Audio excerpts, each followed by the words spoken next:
Agora eu quero compartilhar uma palavra de Deus ao seu coração e exatamente é João 6,35. Eu quero compartilhar uma meditação nesse texto para o seu coração. Diz assim a palavra de Deus: Declarou-lhes, pois, Jesus: Eu sou o pão da vida. O que vem a mim jamais terá fome, e o que crê em mim jamais terá sede. Que bendita verdade nós vemos nesse texto. O Evangelho de João foi escrito para que as pessoas pudessem crer na encarnação do Filho de Deus em sua natureza divina humana e também assim aceitar o plano redentor de Deus. Dentro desse objetivo geral, nós temos várias seções neste Evangelho de João. O nosso texto está dentro de uma seção maior que engloba o fato de que a mensagem de Jesus foi cada vez mais confrontando ali os religiosos da época, os fariseus, os saduceus, de maneira que a oposição a Jesus cada vez mais foi crescendo à medida que Jesus ia pregando o Evangelho. Afinal de contas, a mensagem do Evangelho de Jesus Cristo não é uma mensagem que massageia o ego das pessoas, não é uma mensagem que deixa de confrontar o pecado das pessoas, pelo contrário, é a mensagem do arrependimento, é uma mensagem de que Jesus é Deus, homem, e essa mensagem encontrou forte oposição daqueles religiosos da época, também de muitas pessoas que não conseguiam entender Jesus Cristo como Senhor, Salvador, Jesus Cristo como Messias e Deus. No contexto imediatamente anterior, Jesus procede àquele milagre da multiplicação dos pães e dos peixes. Todavia, as pessoas entenderam mal aquele milagre. Uma prova disso é o versículo 26 e 27, em que Jesus diz o seguinte: Respondeu-lhe Jesus: Em verdade vos digo, vós me procurais, não porque vistes sinais, mas porque comestes dos pães e vos fartastes. Trabalhai não pela comida que perece, mas pela que subsiste para a vida eterna, a qual o Filho do Homem vos dará, porque Deus, o Pai, o confirmou com o seu selo. Então, fica claro aqui que Jesus realiza o milagre e o objetivo de Jesus não era tão somente pelo milagre em si, mas era para que o milagre fosse um sinal de que ele era o Messias.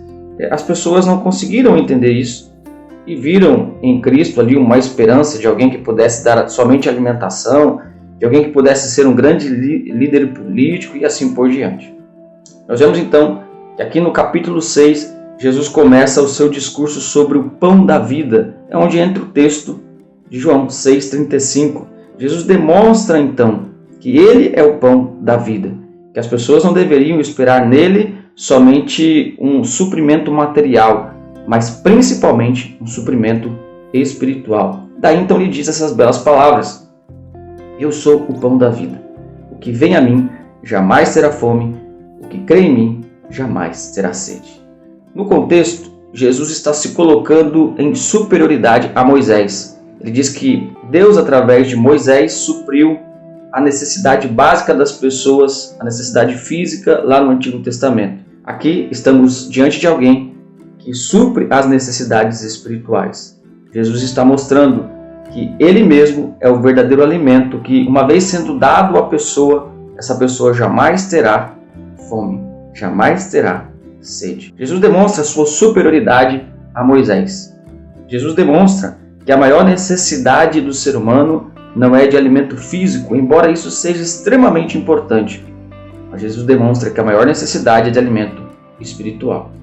Afinal de contas, a abstinência de alimentos físicos e materiais podem sim tirar uma vida, mas a abstinência de Cristo, ou seja, a pessoa que não se alimenta de Cristo, que não tem encontro com Cristo, pode perder a sua vida eternamente, para todo sempre. Obviamente, essa é uma mensagem que não é muito atrativa. Não foi atrativa na época e não é atrativa hoje em dia. Afinal de contas, as pessoas buscam muito mais saciar as suas necessidades materiais do que pensar nas suas necessidades espirituais. E houve então duas reações a essa mensagem. Uma reação de rejeição e outra reação de aceitação. Muitos discípulos deixaram Jesus, como registra o versículo 60 e 66. Muitos, pois, dos seus discípulos, ouvindo isto, disseram: Duro é este discurso, quem o pode ouvir? Por causa disso, muitos dos seus discípulos voltaram para trás e não andaram mais com ele. Muitos rejeitaram Jesus por conta disso. Todavia outros se apegaram mais a Cristo, como é o caso dos discípulos. No versículo 67 nós vemos: perguntou então Jesus aos 12: querei vós também retirar-vos? Respondeu-lhe Simão Pedro: Senhor, para quem iremos? Só tu tens palavras de vida eterna. Qual vai ser a sua reação diante do oferecimento do Evangelho? Rejeição ou aceitação? As coisas dessa terra são importantes e uma das missões da igreja é de fato alimentar fisicamente as pessoas. Mas do que adianta ganhar o mundo inteiro e perder a sua alma? Por isso, abrace a Cristo, não só como alguém que pode resolver os seus problemas materiais, mas como alguém que pode resolver o seu principal problema, que é o problema do pecado e a morte eterna. Deus abençoe a sua vida.